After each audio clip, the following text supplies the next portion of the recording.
ಬೆಂಗಳೂರು ನಗರದಲ್ಲಿ ಮತ್ತೊಂದು ಫ್ಲೈಓವರ್ ಕೆಡವುವುದಕ್ಕೆ ಸಿದ್ಧತೆಯಾಗಿದೆ. ಬಾಣಸ್ವಾಡಿ ರಸ್ತೆಯ ಐಟಿಸಿ ಬಳಿ ಇರುವಂತಹ ಸೇತುವೆಯ ತೆರವಿಗೆ ನಿರ್ಧರಿಸಲಾಗಿದೆ. ಬೃಹತ್ ಎಲಿವೇಟೆಡ್ ರೋಟರಿ ಫ್ಲೈಓವರ್ ನಿರ್ಮಿಸುವುದಕ್ಕೆ ಪ್ಲಾನ್ ಆಗಿದೆ. ಬೆಂಗಳೂರು ಸ್ಮಾರ್ಟ್ ಇನ್ಫ್ರಾಸ್ಟ್ರಕ್ಚರ್ ಲಿಮಿಟೆಡ್ನಿಂದ ಯೋಜನೆಗೆ ಸಿದ್ಧತೆಯಾಗಿರುವುದು. 436 ಕೋಟಿ ವೆಚ್ಚದಲ್ಲಿ ಎಲಿವೇಟೆಡ್ ರೋಟರಿ ಫ್ಲೈಓವರ್ ನಿರ್ಮಾಣವಾಗಲಿದೆ.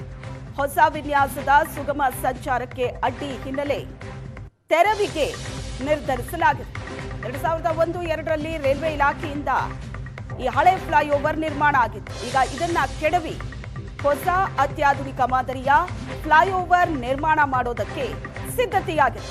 2001-2ರಲ್ಲಿ ರೈಲ್ವೆ ಇಲಾಖೆಯಿಂದ ನಿರ್ಮಾಣವಾದಂತಹ ಹಳೆಯ ಫ್ಲೈಓವರ್ನ ದೃಶ್ಯ ಇದು. ಹೊಸ ವಿನ್ಯಾಸದ ಫ್ಲೈಓವರ್ ನಿರ್ಮಿಸೋದಕ್ಕೆ ನಿರ್ಧರಿಸಲಾಗಿದೆ. ಸುಗಮ ಸಂಚಾರಕ್ಕೆ ಇಲ್ಲಿ ಅಡ್ಡಿ ಆಗ್ತಾ ಇರೋ ಹಿನ್ನೆಲೆ ತೆರವಿಗೆ ನಿರ್ಧರಿಸಲಾಗಿದೆ. ಒಟ್ಟು 436 ಕೋಟಿ ವೆಚ್ಚದಲ್ಲಿ ಹೊಸ ಫ್ಲೈಓವರ್ ಇಲ್ಲಿ ನಿರ್ಮಾಣವಾಗುತ್ತೆ. ಈ ಹಿಂದೆ ಅಂದ್ರೆ 2001-2002ರಲ್ಲಿ ನಿರ್ಮಾಣವಾಗಿದ್ದಂತ ಫ್ಲೈಓವರ್ ಇದು. ಈ ಹಳೆಯ ಫ್ಲೈಓವರ್ ಅನ್ನ ಕೆಡವಿ ಇದೇ ಜಾಗದಲ್ಲಿ ಹೊಸ ಫ್ಲೈಓವರ್ ಅನ್ನ ಅತ್ಯಾಧುನಿಕ ಮಾದರಿಯ ಫ್ಲೈಓವರ್ ಅನ್ನ ನಿರ್ಮಾಣ ಮಾಡೋದಕ್ಕೆ ಪ್ಲಾನ್ ಆಗಿದೆ. ಸಿಲಿಕಾನ್ ಸಿಟಿ ಬೆಂಗಳೂರಿನ ಫ್ಲೈಓವರ್ಗಳನ್ನು ಕೆಡವಿ ಹೊಸದಾಗಿ ಫ್ಲೈಓವರ್ಗಳನ್ನು ನಿರ್ಮಾಣ ಮಾಡೋದಕ್ಕೆ ಈಗಾಗಲೇ ಸಿದ್ಧತೆಯನ್ನು ಮಾಡ್ಕೊಂಡಿರುವಂಥದ್ದು. ಬಾಣಸ್ವಾಡಿಯ ಮತ್ತೊಂದು ಫ್ಲೈಓವರನ್ನು ಕೆಡೋದಕ್ಕೆ ಈಗಾಗಲೇ ಎಲ್ಲ ರೀತಿಯ ಯೋಜನೆಗಳನ್ನು ಸಿದ್ಧಪಡಿಸ್ಕೊಂಡಿರುವಂಥದ್ದು. ನಾವಿವಾಗ ಈ ಒಂದು ಫ್ಲೈಓವರ್ ಮೇಲೆ ಇದ್ದೀವಿ. ಇಲ್ಲಿಗೆ ನೋಡ್ತಾ ಇರ್ಬೋದು, ಈ ಒಂದು ಫ್ಲೈಓವರ್ ಸುಮಾರು ಒಂದು 25-30 ವರ್ಷಗಳ ಹಿಂದೆ ನಿರ್ಮಾಣ ಆಗಿತ್ತು. ರೈಲ್ವೆ ಇಲಾಖೆಯಿಂದ 2000 ಮತ್ತು 2001ರಲ್ಲಿ ಈ ಒಂದು ಫ್ಲೈಓವರನ್ನು ನಿರ್ಮಾಣ ಮಾಡಲಾಗಿತ್ತು. ಈ ಭಾಗದಲ್ಲಿ ಸಾಕಷ್ಟು ವಾಹನಗಳ ದಟ್ಟಣೆ ಹಿನ್ನೆಲೆಯಲ್ಲಿ ಈ ಒಂದು ಫ್ಲೈಓವರನ್ನು ಕೆಡವಿ ಮತ್ತೊಂದು ಎಲಿವೇಟೆಡ್ ರೋಟರಿ ಫ್ಲೈಓವರ್ ನಿರ್ಮಿಸುವುದಕ್ಕೆ ಪ್ಲಾನನ್ನು ಸಿದ್ಧತೆಯನ್ನು ಮಾಡಿಕೊಂಡಿದೆ. ಈಗಾಗಲೇ ಸುಮಾರು 436 ಕೋಟಿ ವೆಚ್ಚದಲ್ಲಿ ಈ ಒಂದು ಫ್ಲೈಓವರನ್ನು ಇದೇ ಜಾಗದಲ್ಲಿ ಮರು ನಿರ್ಮಾಣ ಮಾಡೋದಕ್ಕೆ ಸಿದ್ಧತೆಯನ್ನು ಮಾಡಿರುವಂಥದ್ದು. ಇಲ್ಲಿ ನೋಡ್ತಾ ಇರ್ಬೋದು, ಇದು ಒಟ್ಟು 4 ಕಡೆ ಸಂಪರ್ಕ ಕಲ್ಪಿಸುವಂಥ ಒಂದು ಸೇತುವೆ ಆಗಿರುವಂಥದ್ದು. ಇದು ಬಾಣಸ್ವಾಡಿಗೆ ಹೋಗುವಂಥ ರಸ್ತೆ ಫ್ಲೈಓವರ್ ಮೇಲೆ ಹೋಗುವಂಥ ವಾಹನಗಳಿಗೆ ಮತ್ತು ಬೈಪ್ನಹಳ್ಳಿ ಕಡೆಯಿಂದ ಬರುವಂಥ ವಾಹನ ಸವಾರರಿಗೆ, ಜೊತೆಗೆ ಕಮ್ಮನಹಳ್ಳಿ ಲಿಂಗರಾಜಪುರ ಕಡೆ ಹೋಗುವಂಥ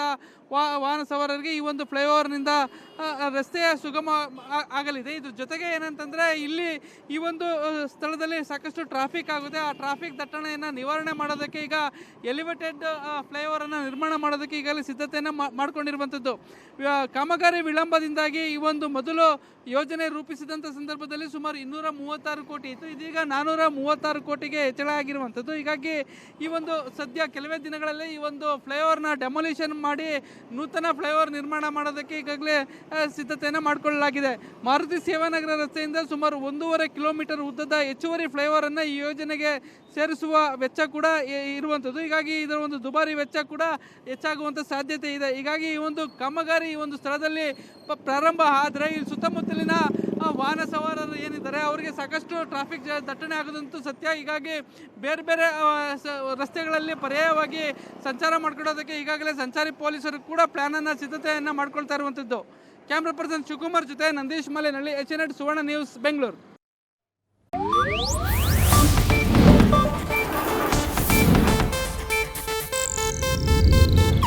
ಇದು ಏಷ್ಯಾನೆಟ್ ನ್ಯೂಸ್ ನೆಟ್ವರ್ಕ್ ಪ್ರಸ್ತುತಿ.